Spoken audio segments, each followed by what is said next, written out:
Life Audio.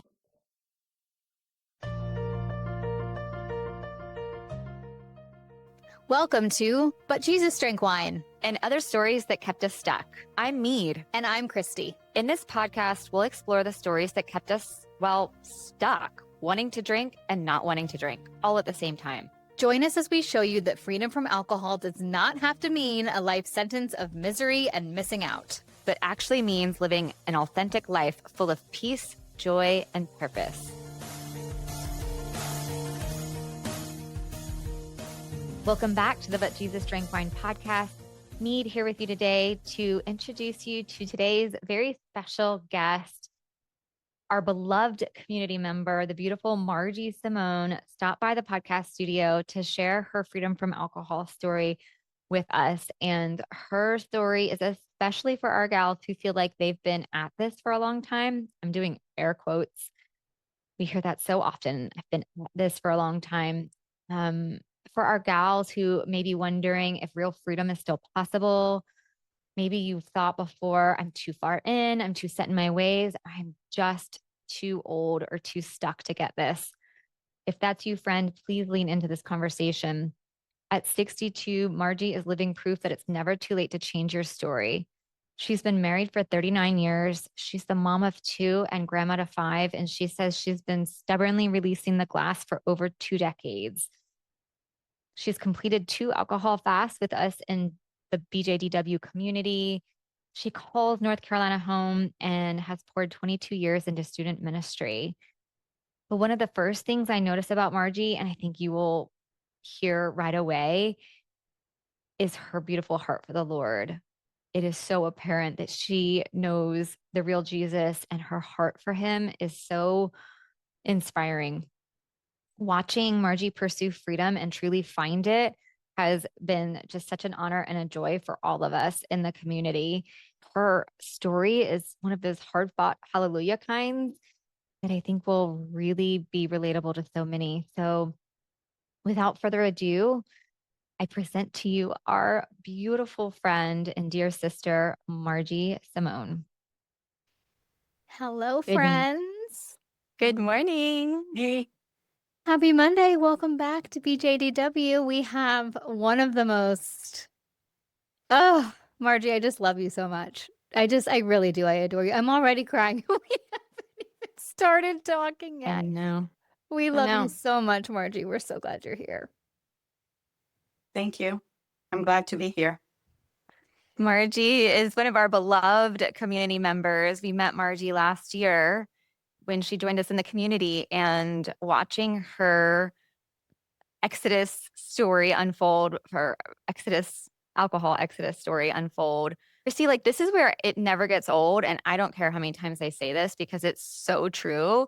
I can't believe that we get to witness what God is doing in and through these women that we get to walk alongside in these places where they come to us and they are feeling so stuck with alcohol, and all the stories are swirling and all the things are just jumbled. And then we get to watch God walk it out in real time with these women. And Margie's story is absolutely one of my just favorites to have witnessed. And we don't even know the half of it, which is the great thing, is we get to hear it kind of live with our listeners today. And what an honor that you accepted our invitation to come share. Margie, thank you. We're just really delighted that you're here. Thank you. I'm glad to be here. How did you find us? I was looking for a podcast on how alcohol affects the brain, and I came across, I believe it was Dr. Lee Warren. And I quickly clicked on your link at the bottom, and that's when I started listening, and then I hit victory.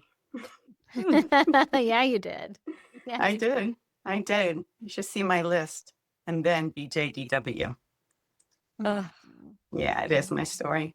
Not you, but the atmosphere for the victory. Yes. Yeah.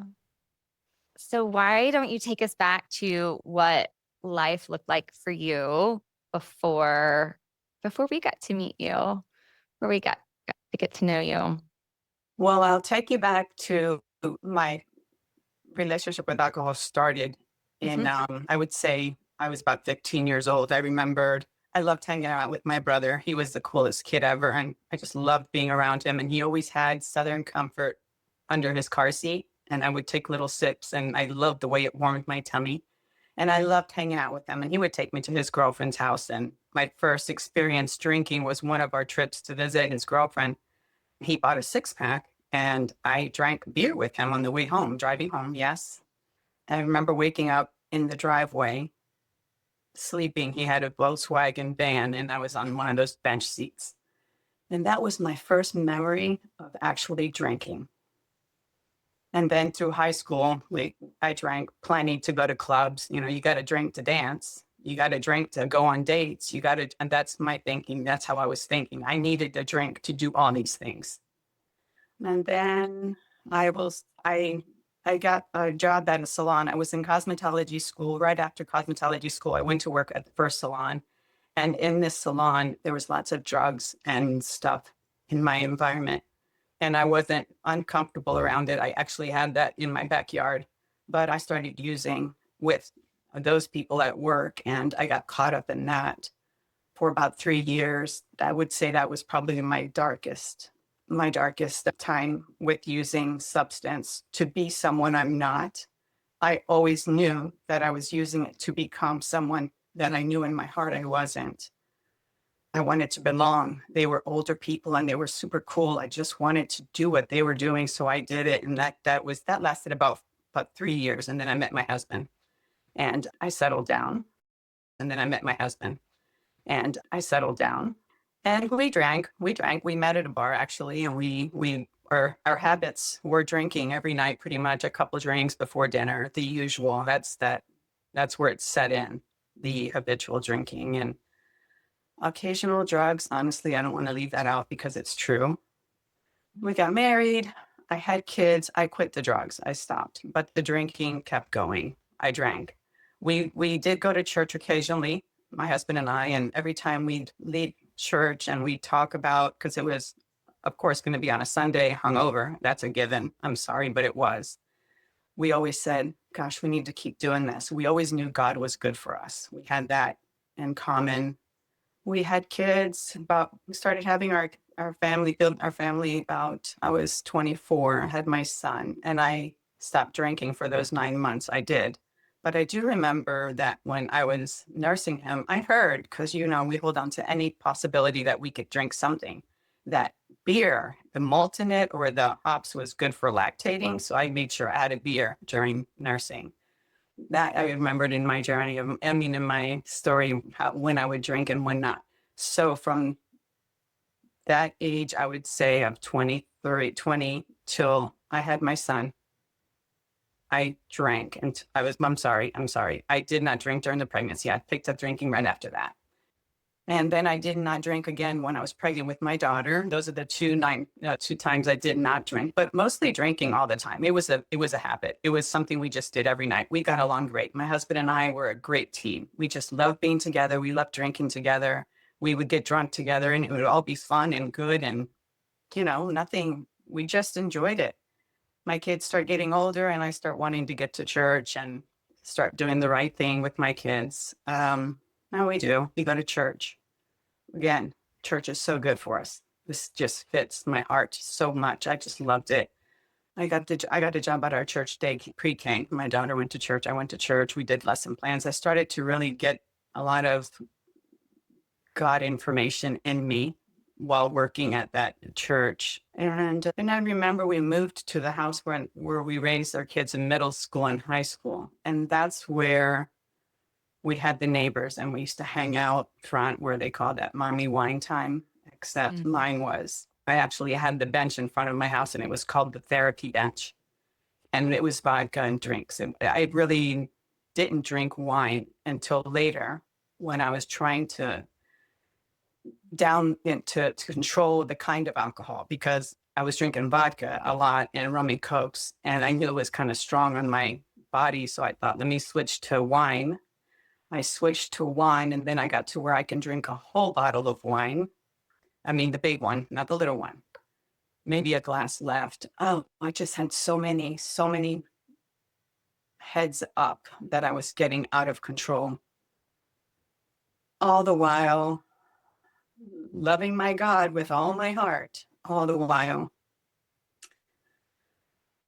We had a crisis in my home. I shared with my husband how this is a big part of when I opened my Bible. He was stuck in the drug thing for a little while there, and he wasn't coming home. And my kids were little, was in middle and one was in high school. And I would probably knock out because I drank before bed when he wasn't home. Then I'd wake up at that 1 o'clock with the anxiety. And I remember just going on the couch and helpless. I would open my Bible. I remember exactly where I was sitting. I opened my Bible and I placed it on my chest. And I said, God, your word says that it is alive and living. And I need you alive and living in me right now. And I had been saved. I got saved in middle school. But anyways, I would hold my Bible up against my chest. And that's what I did through the night, waiting for my husband to come home. And I'll say that lasted about 3 years, not every night, of course, but like monthly, this and that. So, but when it got really bad, we ended up going to our church. We were attending a church at that time. We went to our church and had a counseling for that. So my son, who was in high school, and myself and my husband went together as a family, and that helped my husband. He got the help he needed. He's free from drugs. My son got so close to God with me because we reached out to God. We used to go to church together on Wednesdays. We really became super close. There was a time in the parking lot, my son says, Mom, you know what I heard today? That you're smart if you learn from your own mistakes, but you're wise if you learn from others' mistakes. And I don't ever forget where I was sitting in that parking lot with my son. This is my young man's son. And he said to me, I'm going to be wise. I'm never going to do what dad is doing. And he loved his dad. He loved his dad. We loved his dad. His dad is amazing. He just got stuck in that. And my son would say, Mom, you know what? Don't worry. I'll quit school. I'll get a job. I'll take care of things. He became my little man in the house for a little while there. But my husband did get the help he needed. And he did. But I will tell you that I say that all to say that I was face down into my needing God more than ever. And that's where my relationship with God just became so real. My God got me through so much. I felt his comfort in my walks. I felt in worship music. I just started serving at church. I still drank. I started serving at church, and it was just, okay, this is where I start to learn that God is starting to move into a big part of my life. And that part that the alcohol was taking I really tried to get it out. But I would more moderate my hangovers than moderate the drinking. I do remember that. It depended on what I needed to do the next day, whether I would drink this or that. But anyway, I struggle with moderating. And so I think I remember mostly moderating hangovers. How important is it for me to be sober minded tomorrow, and this and that. But I did serve in youth ministry, and this is where I know that God is using the unequipped. Is that the right word? Unequipped, because I would be hungover. And I would go to serve on Sunday in the youth, and I would say, God, I'm so sorry. I'm so sorry. Use me in spite of me. I love your kids. Please use me. Please use me. Forgive me. Use me. And I would leave church, and he used me. And I had that all the time. So in spite of my hangovers, in spite of my idolizing alcohol, he used me. And I had nothing else to fall back on except that it's not about what we do. It's not about what we say. It's our heart for him. That's my story. Like, my heart was always full for him. And I know he knew that. We moved Okay, so that neighborhood I raised my kids in, we moved from there. We actually, my son, I was an empty nester. My husband and I decided it's time to move on and do something to better for our life, because we were really going nowhere. And so we decided to move to North Carolina. It was just him and I starting over. We had no church. We had no neighbors. I had no community. I had none of my safety net in my face, like around me. So I have to say that I did sort of take advantage of being free.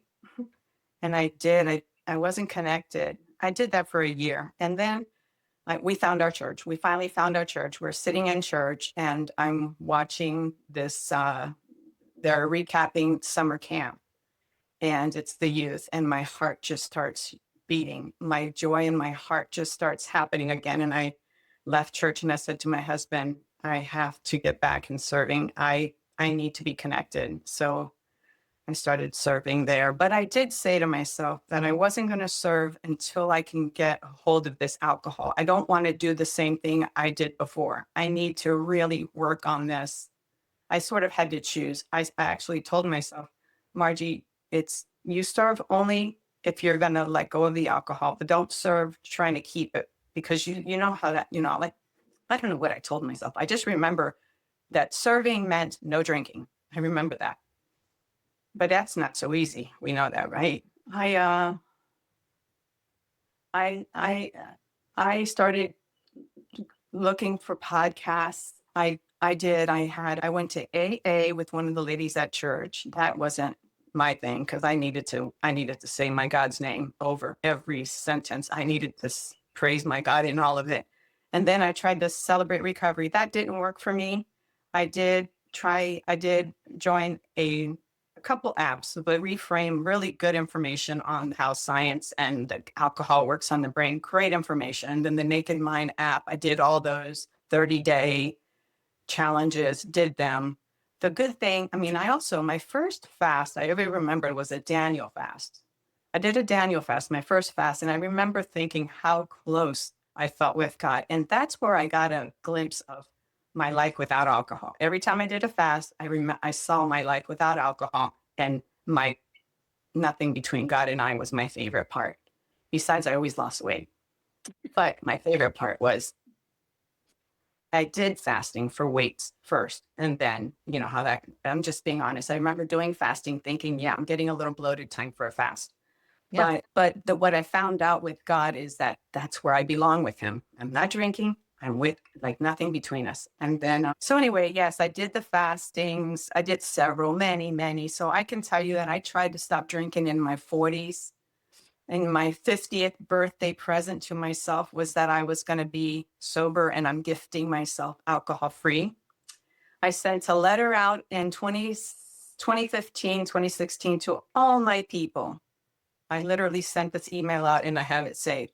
How I am going to follow God in the call of sobriety. I don't want this alcohol. God is up to something good in my life. And I just wanted to share this with the people I care about. And I did this whole letter.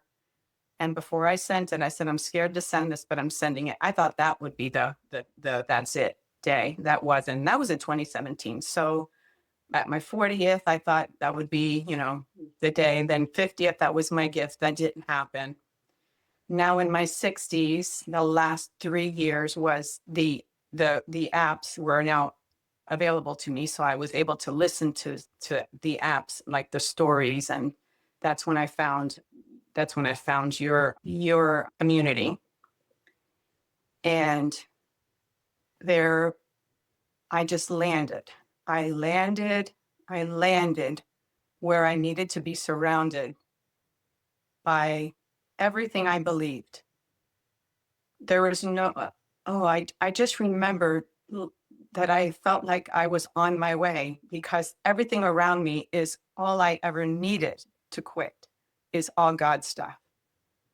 The homework, the why, the whys. I had to keep asking myself the why questions, and I would dig deep.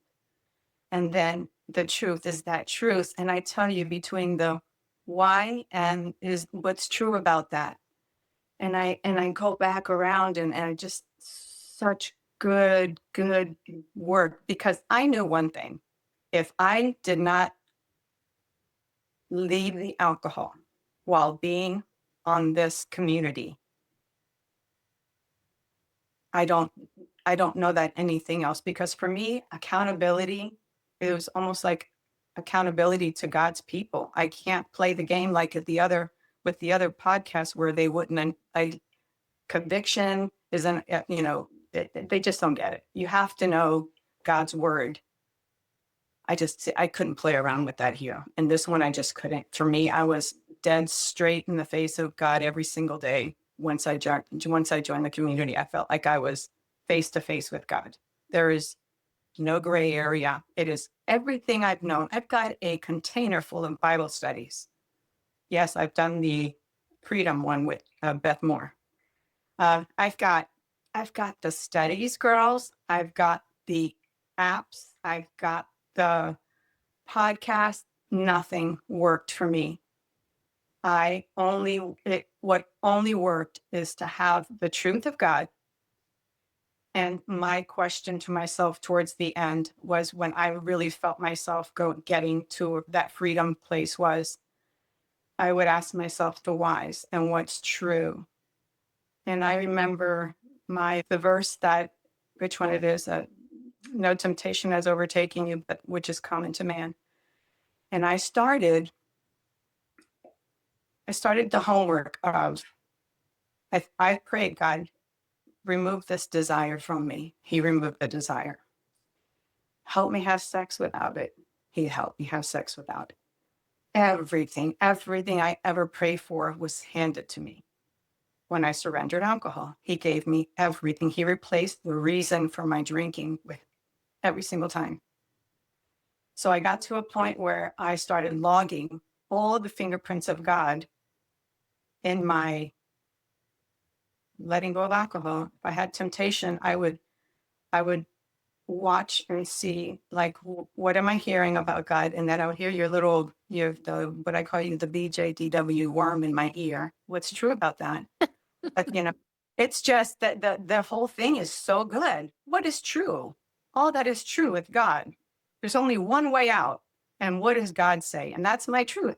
And so I remember, God is my this, God could be this, God could be that. And so I started logging all my God's fingerprints. And I mean, they were funny ones too. They were the one where I went past the counter and there was nothing to see here. Like, God, it was everywhere. He knocked my drink knocked over.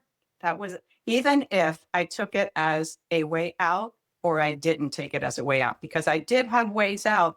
And I would say, I'm so sorry, God. I just don't want to take that out. I just want to go ahead and drink. I'm sorry.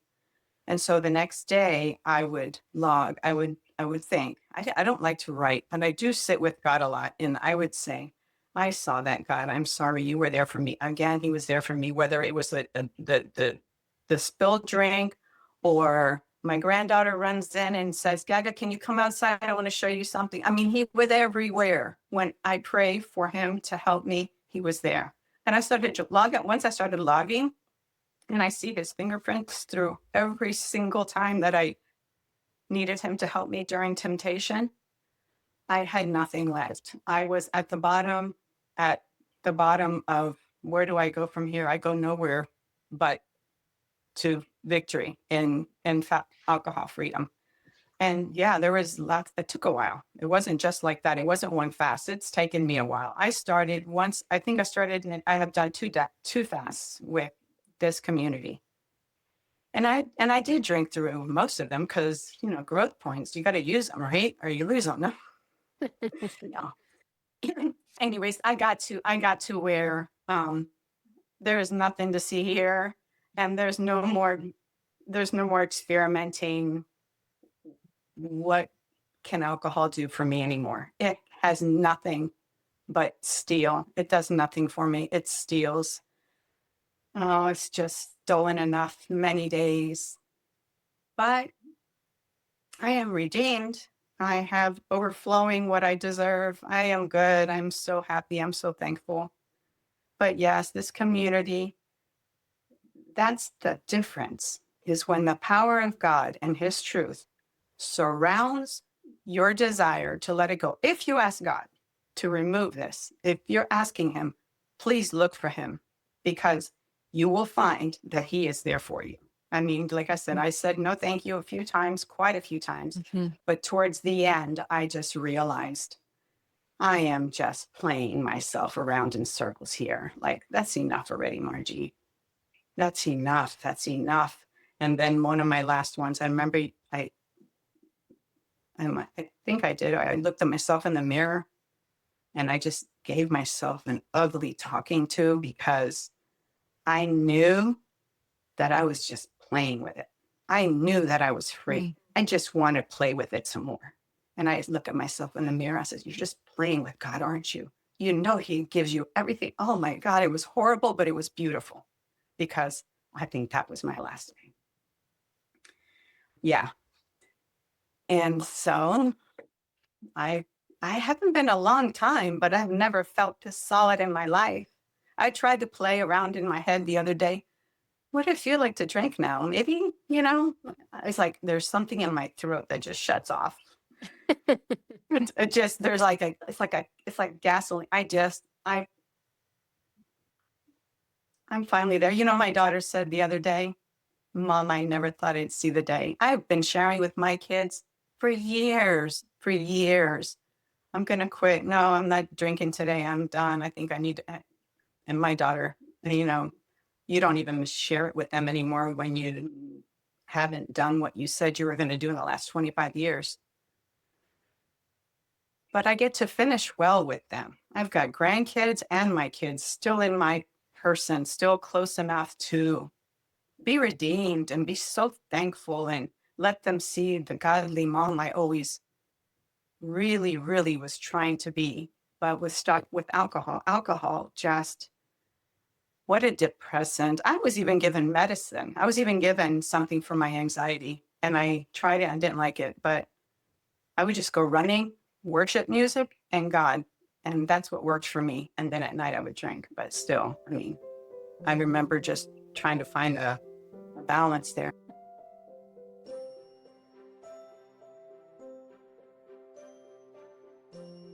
Imagine stepping into a vibrant, warm community where faith, friendship, and freedom from alcohol all come together. That's exactly what you'll experience in the But Jesus Drank Wine community. Each week, our members gather for connection calls that feel like a breath of fresh air, a time to share, grow, and support one another. With an encouraging leadership team, a dedicated prayer request space, and connection opportunities in every time zone, you don't have to walk this journey alone. Plus, we bring you masterclasses with expert guests, optional book clubs and Bible studies, and so much more. And for those ready to go even deeper, we offer a small group coaching space called The Missing Piece. With weekly recorded coaching calls, it's a supportive place for women committed to breaking free from alcohol. We're here to hold space for sober and sober-curious women who love Jesus or are eager to reconnect with him.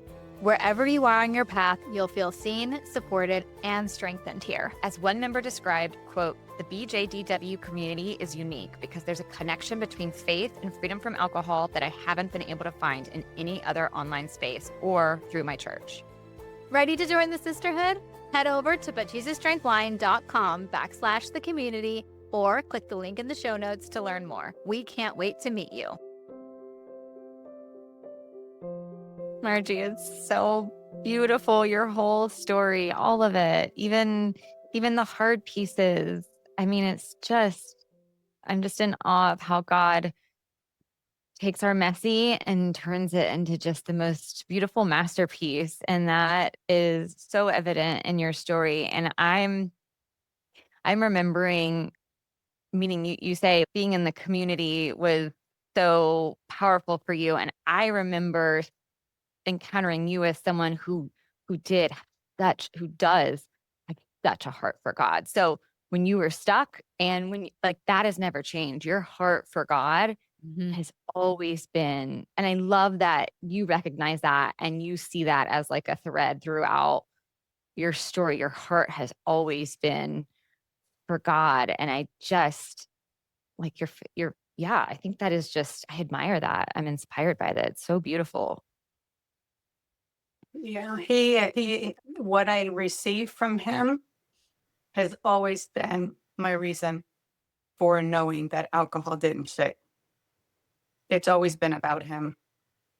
Always. I fit perfectly fine in society with how I was drinking the last, I just, it's all for him. I mean, what he gives me back is, I just can't even count the ways. I'm so thankful that I'm going to end well. I'm just going to I'm going to leave a legacy of good memories for my grandkids, and my kids finally got to see everything I always promised come to fruition. My Because, son, yeah, go ahead. no, my husband's liking me too. Yeah. Yeah, he is. I was going to say, what about your youth girls that you get to lead? Yeah, I'm full. I have nothing, no cloud of shame holding me back from Amen. being 100%. Shame blocks that spirit. I have nothing. I am loving it. It's great.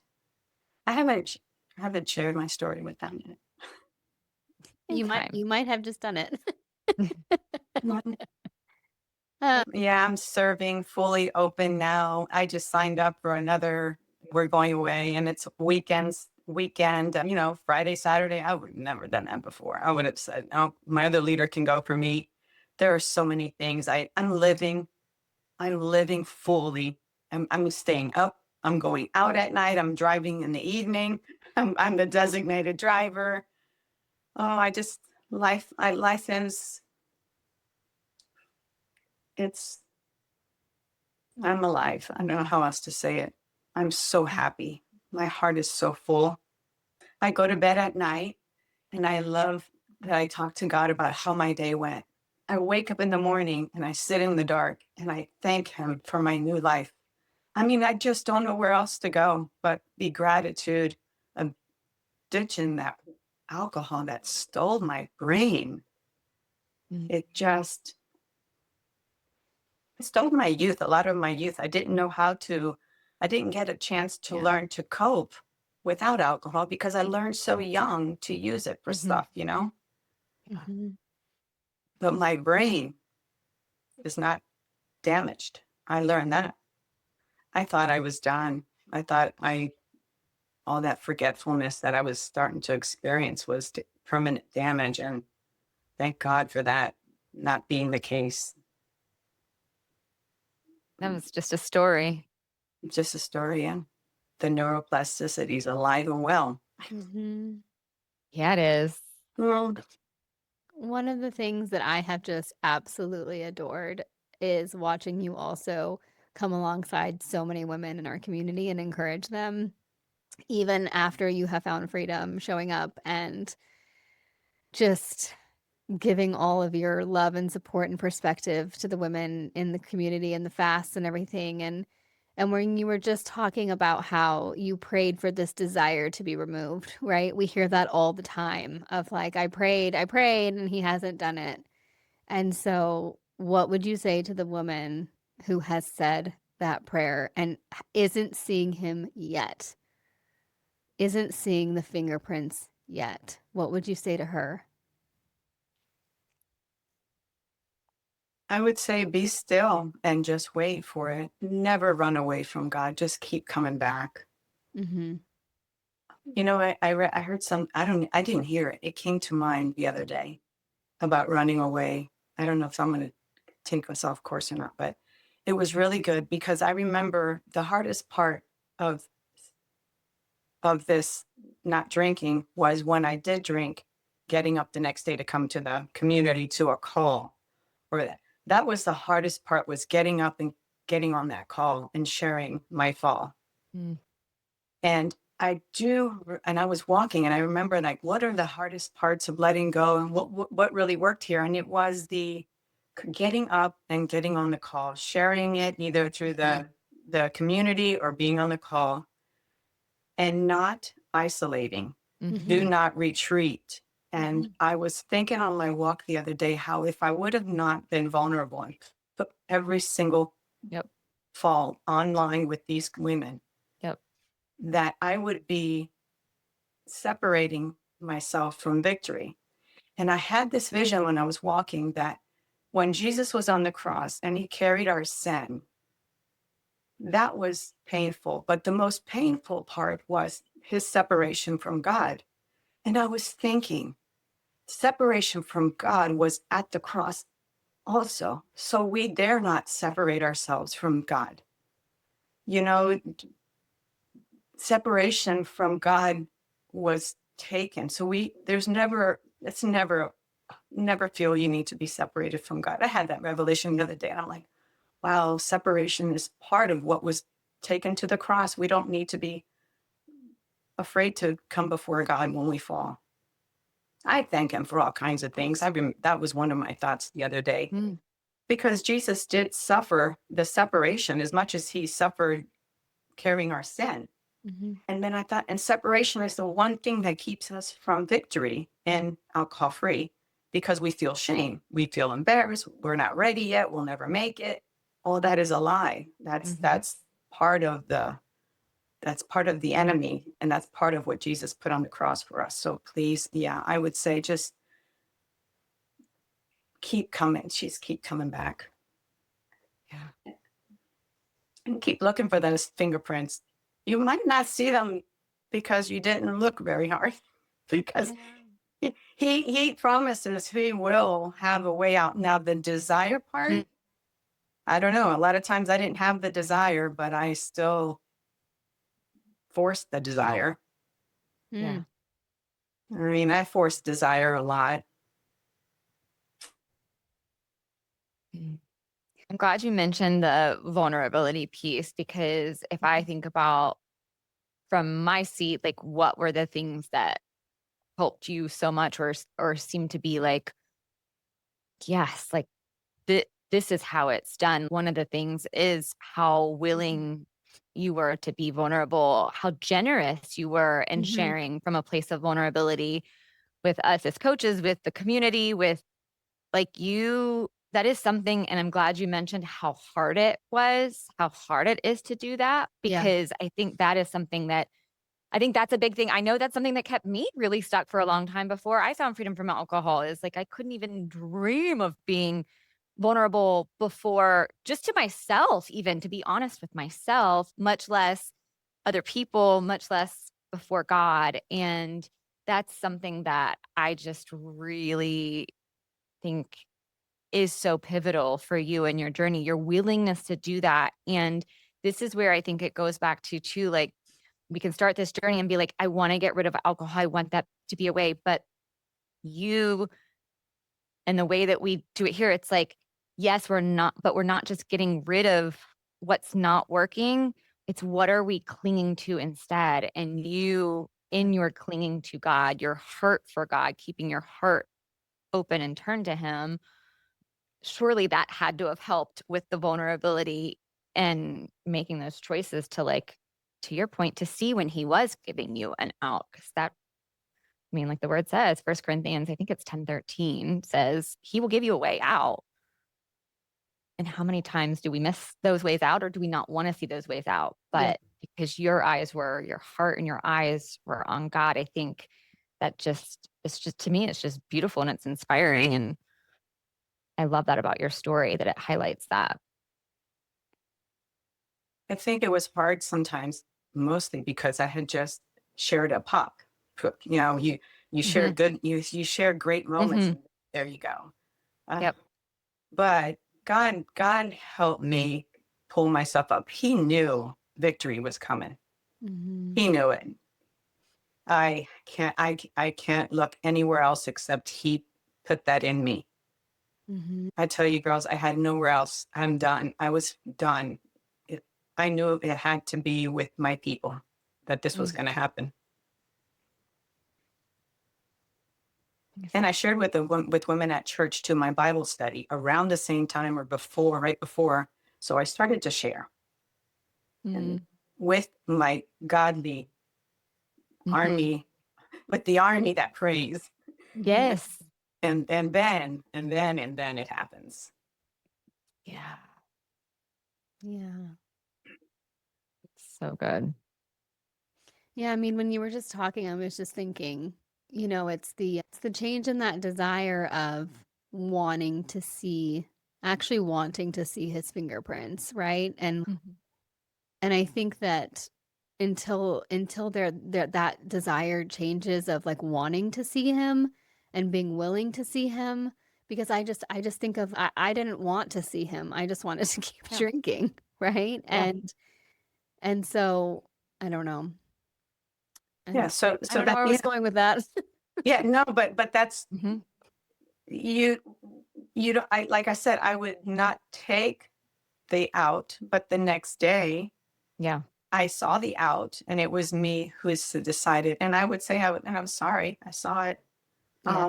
That's so good, Margie. It's so I good. and once you start confessing, once I started realizing that He is faithful, it's there for you. It was there for me. That's when I just said, "There's nothing to see here." I I love that He speaks to me in my language. Mhm. Yeah.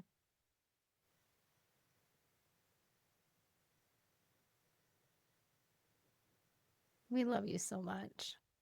Oh, I love you girls so much. I love this community for God's people. Oh my goodness, He's up to something amazing.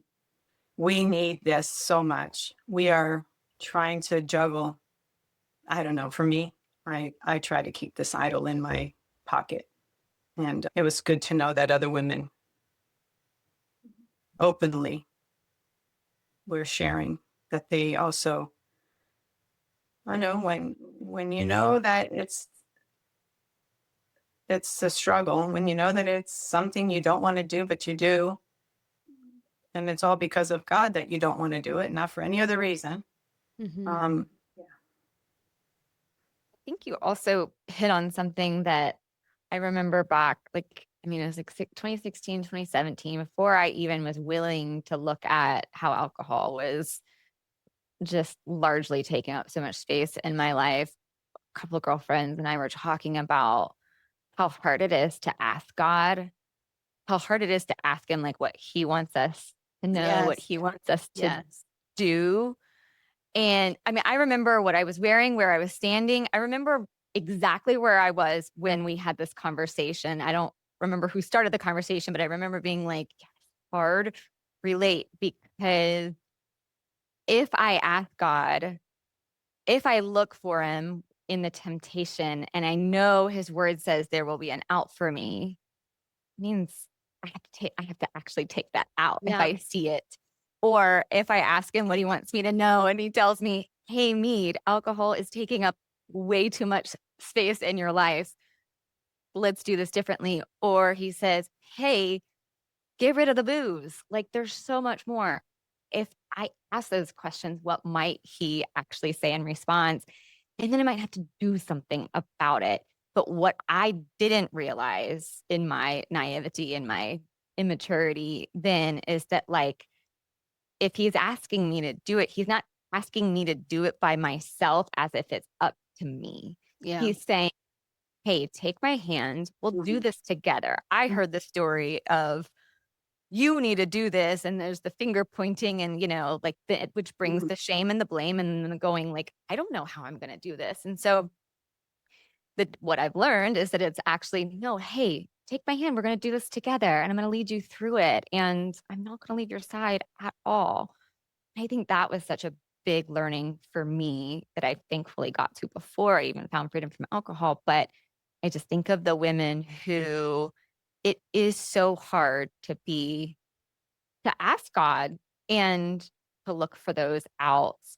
And I just wondered if there was somebody listening that maybe that would, or if that even was there a time for you that would have been scary to even ask. Like, I love that you say, like, even the next day, like, you didn't take the out, you were still willing to see where He was. You looked for Him in that, and you looked for your responsibility in that too. You looked for your part in that, which I think catapulted you in your journey so massively. Mm-hmm. Yes, I, I, I, even when I sing worship songs and I say things that I'm afraid to say because the songs are so like on me, Mm-hmm. um, I Yeah. still, you still eke it out because you want to agree with God that it's true, it's good. I'm just not, I'm not comfortable with the truth, but it is the Yes. truth. Yes. So I knew that if I asked God for removing the desire, that I will find it, that the desire is not there. I knew because I've already been, and not that I'm not preaching righteousness. I've had so much time with God and his faithfulness already that I dare not play around with this at the end where I am so done with it. And I know I don't want it anymore. There's no more wanting it. Now, what did help me a lot was learning that chemical and how it works in our brain, how it's calling us back because it remembers this is what it does for it. That was a big eye opener for me because I didn't feel like, it's just something I needed to do. It's something I just don't have faith enough to do. It's not you're not believing, you're not praying hard enough, you don't love him enough. All that Yes. was not true. Mm-hmm. The Yes. truth was I got used to that chemical at the same for whatever reason, whatever experience, that chemical is what called me to drink. So I had to learn that what we learn in the book is is that true? How you say it? Where what why is it like why do you think that this will help you? And is that true? And I just started to do that part because I was chemically dependent for sure. Chemically dependent for sure. But not so much once I got to experience that it, God helped me when I was fasting. He helped me. Like I was able to experience life alcohol free during fast. So I know that he was good for it. I can go Yeah. around. You bring up such a great reminder too to the people listening that when you're in those first 7 to 10, whatever it is, 10 to 14 days, that you're also battling with the physiological effects of having a highly addictive drug in your system.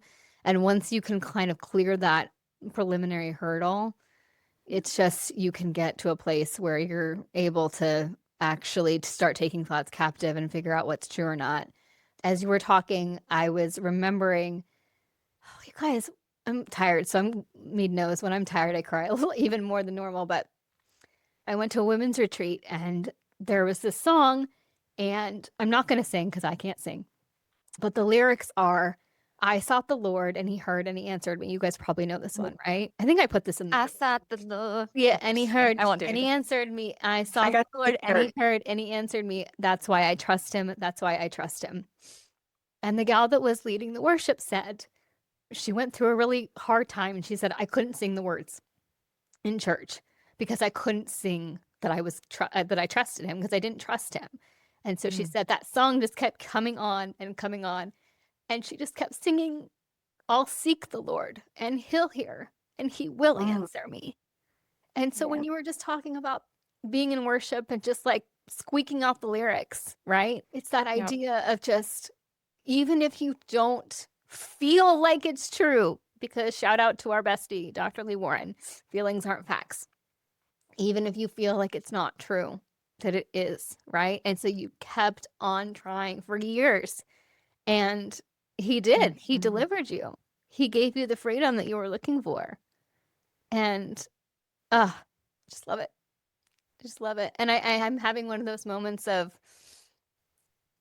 Mead led this beautiful exercise when we had our team retreat and we all sat around and we were like, it would have been enough. And that's how I feel about you, Margie. Like, even if we don't get to do one more podcast, getting to be with you is like enough. Really. Well, thank you. I feel that you're podcast, your community was straight from God to my hands. There's no other way. I tell you, there's no other way. If you saw my notes, I have a list of all the things I've tried. And on the bottom, it says BJDW. It's exclamation. Because it's Jesus, it's God, it's Yeah. the God. It's not the- us.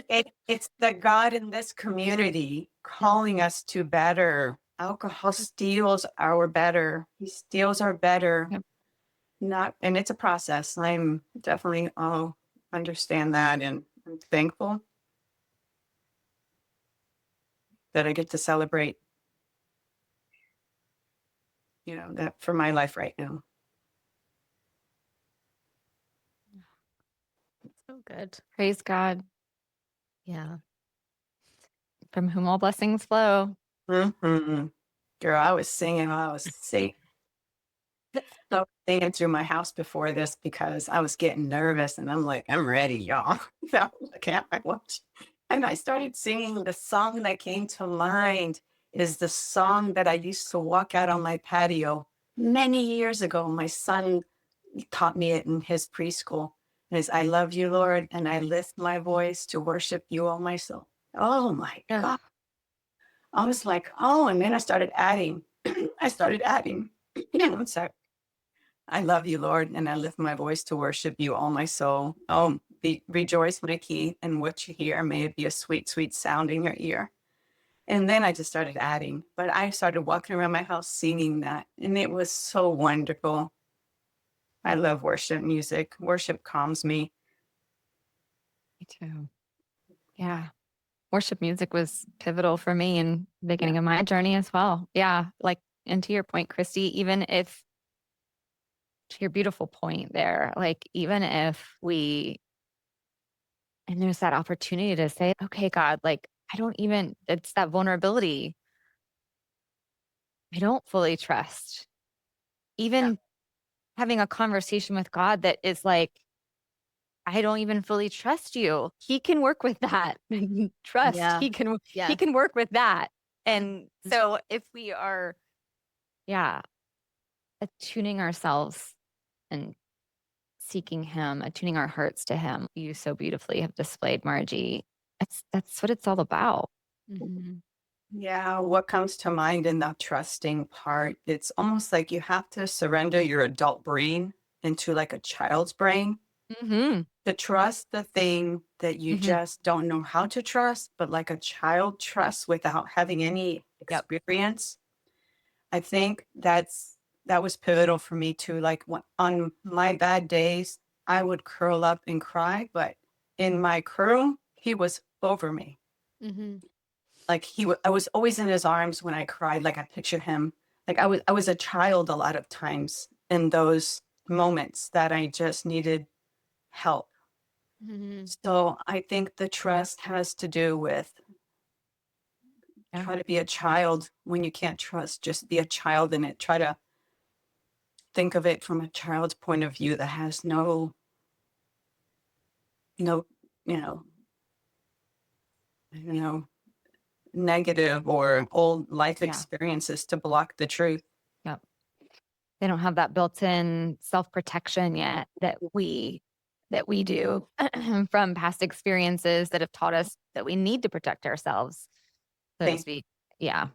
Yeah. And that's, gosh, I could go on a whole nother little like rabbit hole tangent situation with this one, because I think of like how often we talk about being stuck in that toddler brain when it comes to, we have it's almost that time and my toddler brain is like, nope, drink the alcohol, pour the glass of wine, let's go. And are we thinking with our like toddler brains, it's I want the wine and I want it now? Or are we flipping to curiosity and using our prefrontal cortex and thinking rationally, logically through, okay, like what is this going to look like if I choose to do this? This is what my night will look like. This is what my tomorrow will look like, so on and so forth. To when it comes to how we approach, so like we approach the alcohol-free journey with let's bring our prefrontal cortex online, y'all, and not survive on those toddler brains. But different than that, we approach God with the childlike trust and wonder and the good parts of, I'm not sure if this is landing, but I'm following my train of thought totally live here. And I just think it's a beautiful like juxtaposition. Well, I, and I go ahead. yeah, I just think it's great to let go, needing to know. Just Mhm. let go, needing to understand. Mm-hmm. No, just letting go of needing to understand Yes. things that are too big for my mind, things that are too far off. Just, I don't know. I just thought of that. Yeah, the pressure to not have to know, like it just relieves all that pressure. It's like, all right, I can give this to God and There's he's like got so it. many things that we carry that are too heavy for us, and we try so hard to carry them on our own, and we just don't have to. Don't have to. That is something that I didn't know. I just was reminded, Margie, as you were talking about Psalm 91, and it's fresh of mind because I just finished that amazing John Eldridge book. But he talks about this Mhm. in verse 9. It says, "If you say, 'The Lord is my Mhm. refuge,' and Yeah. you make him the most high, your dwelling, no harm will overtake you." And it's this whole idea of the first word of that verse is if, like you have a choice. You have a Yep. choice to seek him as your refuge. And how many times do we seek our refuge in alcohol instead of him? And Mhm. what is the trade-off? So it's the trade-off is not even like that's not the right word, but of what we get when we choose him as our refuge as opposed to a massive glass of vodka or tequila or wine. And that next verse, he will, I believe it's the next one, he will command his angels. Concerning you to guard you in all your ways. They will lift you up in their hands so that you will not strike your foot against a stone. Yeah. Yep. Like, yeah. That's our God. Yeah. Yeah. He is where the joy is. He sure is. And the peace and the relief and the Everything. freedom and the everything. If we had known all that he had waiting for us, that's what I keep going back to. If I had known, I would have said yes so much sooner, but also in his timing because I had a lot to learn along the way. What I love about this whole thing is that nothing is too broken. So wherever you're never too broken for him to do a beautiful thing. And I love that for us, for all of us, because Yes. you feel broken, but Mhm. to him, you're not. He's just waiting for you to let him hold you. And yeah, I think it has a lot to do with our surrender. Our Mhm. surrender. Yeah. Yeah. There's that book by Lisa Turkhurst, It's Not Supposed to Be This Way. And she talks about how when you're molding pottery, which is like what we're all, it's all happening live here right now on air, is we're all being molded, right? And that actually they have to use some of the old, really broken pieces and they have to put them back in when you are being like having a good piece of pottery molded. And it just reminded me of that, of you're not Mhm. too broken. And even if you are, even if you feel that, God can use it. And he uses it so well. Yeah. He uses Right? the broken so well. Please don't go to waste with that. We don't want Yeah. that to go to waste. No, please come share your story, broken people. Yeah. Yeah. We're not throwing that broken stuff away. You Yeah, just did we that. claimed it. We recycle here. Yeah. You just did that right now, babe, by sharing your story. I pray yeah, I pray it helps someone. I do. Your story already has, Margie. That's what Yeah. I find to be so beautiful. It's like because of the way that you are in our community, the way that you show up for others, but whether you were stuck or free, like the way you just show up Yeah. is the same because of that. I believe it's because of the heart that you have for God and you let that lead you into those places that are hard or difficult. And I'm just so grateful. Who knew that this is what we would get to experience, that I would get to meet beautiful Margie one day and bear witness to this story that God was wanting to write with her. And she finally said yes to. And it's only just the beginning. Like it's not the end. It's only just getting started. that's what I can't wait to continue seeing your story that Yeah. you're writing with him. My favorite part of sharing my story is that God did it all, because I tell you, I tried almost everything. Me too. But once I got into the community where the God was full on, there's no fail. Yeah. I mean, I'm Say that sorry, but again. Say that again. yeah, there's no fail here. Yeah. There's no fail here. Maybe not today, maybe tomorrow, but I know that it was the God, the army of God in this community that just helped me bring everything to memory of the truth I've learned so many Bible studies ago and so many fasts ago and so many life experiences. Everything has been shown. It's just take it off the table. Ain't nothing to see there. Amen. Amen to that. Oh, we love love you it. so much, Margie. Thank you. Thank you. you so much. Oh, We love you. We love you. I was going to ask for a tiny Tina. I feel like you've probably given so many already. You Is know, there one? I did write my, what is that? Is it First Corinthians? The temptation has Yeah.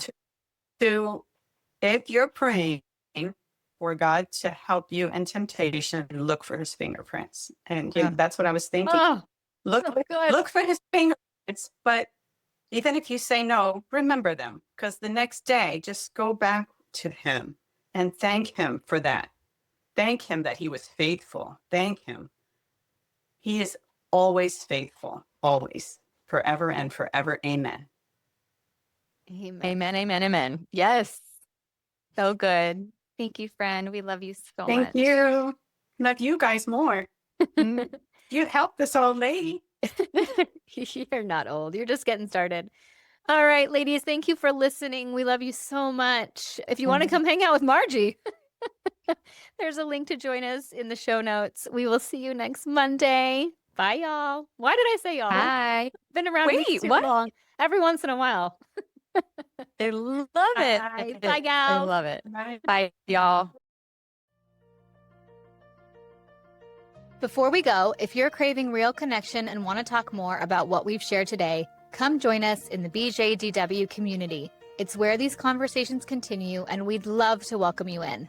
You can find all of our podcast episodes at butjesusdrankwine.com. And don't forget to follow us on Instagram at butjesusdrankwine. Take a screenshot of this episode and share it with a friend or two. Be sure to subscribe so you never miss an episode. And if you love what we're doing, we'd be so grateful if you left a review on Apple Podcasts or Spotify. Your reviews help more women who feel stuck and alone in the overdrinking cycle find the hope and encouragement they've been praying for. Finally, we'd love to shout out the incredible team at Life Audio for their partnership with us at the But Jesus Drank Wine podcast.